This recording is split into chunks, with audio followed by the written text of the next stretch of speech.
Hello बच्चों, आज ये वीडियो आपके लिए काफ़ी कमाल की होने वाली है क्योंकि हर वर्ष बोर्ड एग्जाम में पूछा जाता है कि ऊष्माक्षेपी तथा ऊष्माशोषी अपक्रियाएं क्या होती हैं। बच्चों, अगर आप भी इन अपक्रियाओं को सीखना चाहते हैं तो वीडियो को एंड तो जरूर देखिएगा और चैनल पर नए हो तो चैनल को सब्सक्राइब कर लीजिएगा। तो चलिए बच्चों, सबसे पहले सीख लेते हैं कि ऊष्माक्षेपी अपक्रियाएं क्या होती हैं। तो आइए बच्चों, ऊष्माक्षेपी अपक्रियाएं क्या होती हैं सीख लेते हैं। वे रासायनिक अपक्रियाएं जिनमें अपक्रिया के दौरान ऊष्मा बाहर निकलती है ऊष्माक्षेपी अपक्रियाएं कहलाती हैं। यानी ऐसी रासायनिक अपक्रियाएं जिनमें अपक्रिया के दौरान ऊष्मा बाहर की ओर निकलती है ऊष्माक्षेपी अपक्रियाएं कहलाती हैं। इन अपक्रियाओं में निकलने वाली ऊष्मा की मात्रा को उत्पादों की ओर धन चिन्ह के साथ दर्शाया जाता है। तो चलिए इस बात को हम उदाहरण के द्वारा समझते हैं। इस तरह से लिख लेंगे। उदाहरण, बच्चों, अगर कार्बन को वायु की उपस्थिति में जलाया जाता है तो क्या बनता है? कार्बन डाइऑक्साइड और साथ ही साथ 94 किलो कैलोरी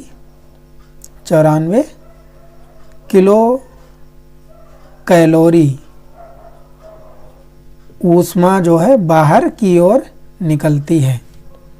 क्या हुआ? जब हमने कार्बन को वायु की उपस्थिति में जलाया तो क्या बन गया? कार्बन डाइऑक्साइड और साथ ही साथ 94 किलो कैलोरी ऊष्मा बाहर निकली।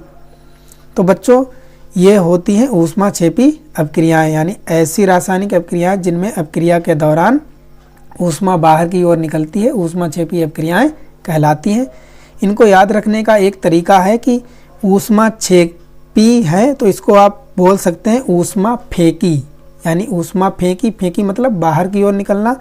तो इस तरह से उदाहरण याद रख सकते हैं कि यानी ऊष्माक्षेपी अपक्रियाएं क्या होती हैं जिनमें ऊष्मा बाहर की ओर निकलती है। तो चलिए इसके बाद सीखते हैं ऊष्माशोषी अपक्रियाएं क्या होती हैं। तो आइए बच्चों, ऊष्माशोषी अपक्रियाएं क्या होती हैं ये भी जान लेते हैं। वे रासायनिक अपक्रियाएं जिनमें अपक्रिया के दौरान ऊष्मा का अवशोषण होता है ऊष्माशोषी अपक्रियाएं कहलाती हैं। यानी ऐसी रासायनिक अपक्रियाएं जिन्हें अपक्रिया करने के लिए ऊष्मा की आवश्यकता पड़ती है ऊष्माशोषी अपक्रियाएं कहलाती हैं। इन अपक्रियाओं में अवशोषित ऊष्मा की मात्रा को अभिकारकों की ओर धन चिन्ह के साथ दर्शाया जाता है, या आप लिख सकते हैं इन अपक्रियाओं में अवशोषित ऊष्मा की मात्रा को उत्पादों की ओर माइनस चिन्ह के साथ दर्शाया जा सकता है या दर्शाया जाता है। तो चलिए इन बातों को हम एक उदाहरण के माध्यम से समझते हैं। इस तरह से लिख लेंगे यहाँ पे उदाहरण। बच्चों, जब नाइट्रोजन और ऑक्सीजन की क्रिया कराई जाती है तो हमें इस तरह से थोड़ा दूर लगाएंगे चिन्ह, तो हमें नाइट्रिक ऑक्साइड प्राप्त होता है।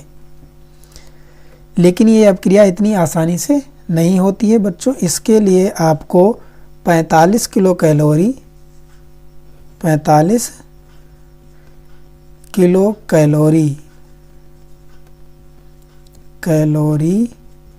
ऊष्मा की आवश्यकता पड़ती है, तब ये अपक्रिया होती है।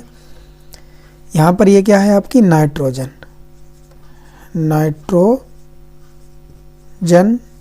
और ये है ऑक्सीजन। जो बना है ये क्या है? Nitric oxide.